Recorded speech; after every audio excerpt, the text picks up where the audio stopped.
Bonjour tout le monde et bienvenue à cette capsule vidéo sur la stoichiométrie.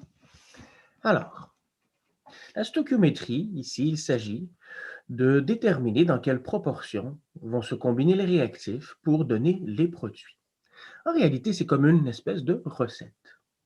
Donc, soit la réaction chimique suivante.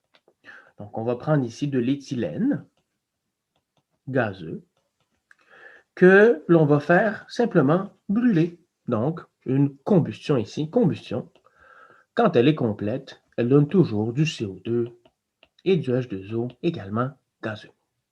Donc, pour équilibrer la réaction, vous verrez avec vos enseignants, mais essentiellement, ici, on doit s'assurer qu'on ait le même nombre de chacun des atomes de chacun des côtés de la réaction. Je regarde mes carbones. J'ai 2 carbones du côté gauche, 2 carbones du côté droit. Je regarde mes hydrogènes. J'ai 4 hydrogènes du côté gauche et 4 hydrogènes du côté droit, du côté des produits. Et finalement, mes oxygènes du côté des réactifs, j'ai 3 fois 2, donc 6. De l'autre côté, j'ai 2 fois 2, 4, plus 2, 6 également. Donc, première étape, toujours équilibrer la réaction chimique. Par la suite, on peut se tracer ici, on peut se tracer quelques lignes assez pratiques.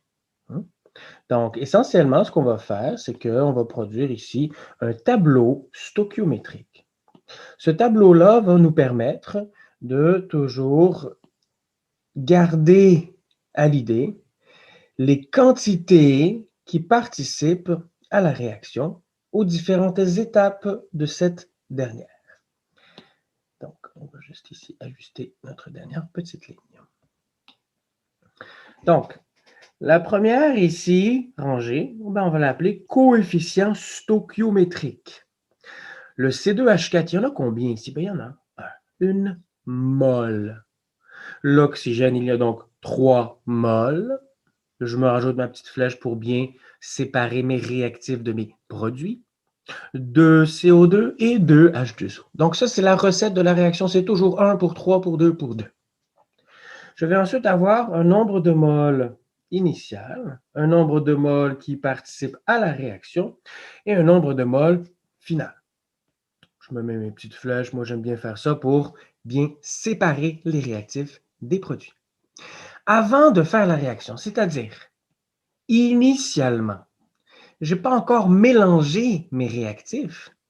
Mon éthylène est d'un côté et mon oxygène est de l'autre. Je n'ai pas encore commencé ma combustion dans ce cas-ci. Donc, combien est-ce que je vais avoir de moles de produit initialement? Eh bien, je vais en avoir 0. Donc, ça, très important. Avant d'avoir commencé la réaction, on n'a pas encore de produit. Donc, la question qu'on va me poser maintenant. Je vais aller, je vais aller ici un peu plus bas. Donc, on va me poser la question suivante. Combien de grammes de CO2 sont obtenus quand je fais réagir 100 grammes de mon réactif C2H4 de mon éthylène? Donc, moi, je vous conseille toujours de vous faire des petites sections ici. C2H4, on va me parler de CO2. Le CO2, peut-être ici, on va le mettre un petit peu plus loin, le CO2. Donc, la donnée du problème, c'est quoi? La donnée du problème mathématique, la donnée numérique, c'est 100 grammes. Donc, je sais que j'ai une masse ici de 100 grammes de C2H4. Et là, il y a quelque chose de très important. Les petits N que j'ai rajoutés ici dans mon tableau IRF, c'est comme ça qu'on l'appelle, c'est des nombres de moles. Donc, je ne peux pas mettre des masses, puisque dans 100 grammes d'hydrogène, j'ai 100 moles, tandis que dans 100 grammes d'argent, par exemple, je n'ai même pas une mole. Donc, toujours des moles qui rentrent et des moles qui sortent. Pour déterminer le nombre de moles de C2H4 qu'il y a dans 100 grammes, rappelez-vous, j'ai besoin de la masse molaire. Je vous invite à consulter les autres capsules vidéo disponibles sur le site. La masse molaire ici, moi je l'ai déjà calculée. Encore une fois, vous irez voir les petites vidéos. Mais ici, pas de secret, 2 fois carbone, 4 fois hydrogène, 28,05 grammes par mol. Par la suite, pour trouver le nombre de moles, bon, certains vont utiliser la formule. Certains autres vont utiliser l'analyse dimensionnelle. Donc, si j'ai 100 grammes de C2H4 que je divise par 1, ensuite, ma prochaine expression, ma conversion gramme en bas pour annuler, j'introduis qui? Les moles. Les moles de quoi? C2H4. Et 28,05 grammes par mol, c'est pour combien de moles? C'est pour une. Donc, ici, je vous rappelle, ouvre parenthèse, 100 divisé par 1, ferme parenthèse, fois, ouvre parenthèse, 1 divisé par 28,05, ferme parenthèse, ou simplement 100 divisé par 28,05, qui est exactement ce que l'on aurait fait ici avec notre formule de la masse molaire. Donc, dans ce cas-ci, ça nous donne 3,57 mol. 3,57 mol. Attention, c'est des mols de C2H4. Good.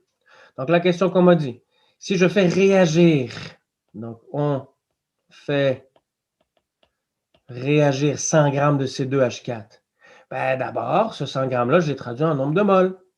Je vais donc ensuite aller, initialement, mettre ma quantité en mol de mon réactif C2H4. Dans ce cas-ci, c'est une seule donnée. Donc, je fais réagir le C2H4. On ne m'a pas donné de quantité de O2. Donc, je fais tout simplement réagir le C2H4 au complet ici. Si je le fais réagir au complet, initial moins réaction va me donner ce qu'il y avait final pour les réactifs. J'ai fait réagir au complet, il n'y en a plus.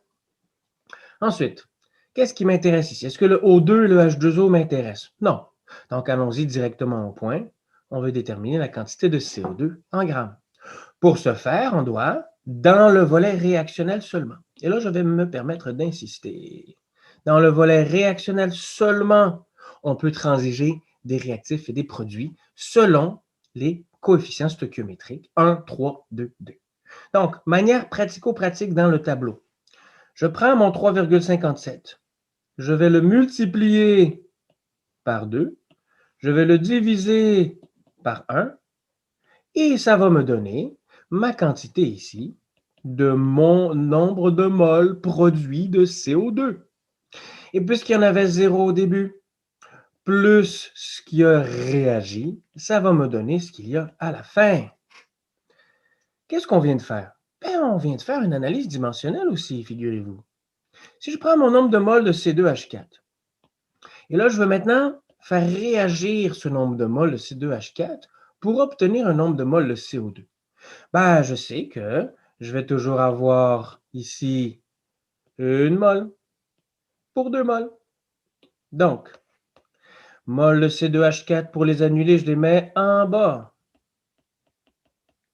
Mol de CO2 qui m'intéresse en haut. Et je sais que c'est toujours 2 moles de CO2 pour 1 mol de C2H4.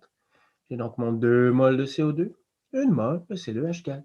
Et évidemment ici, ça va me donner 7,14 mol de CO2.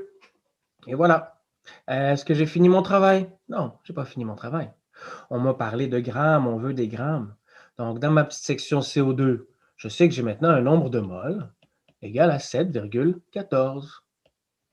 Qu'est-ce qu'il me faut pour déterminer la masse? Ben, il me faut la masse molaire, bien évidemment. La masse molaire, vous la calculez? Vous êtes capable maintenant? Donc, 44,01 grammes par mol. Et là, la masse, c'est quoi? C'est le nombre de moles fois la masse molaire.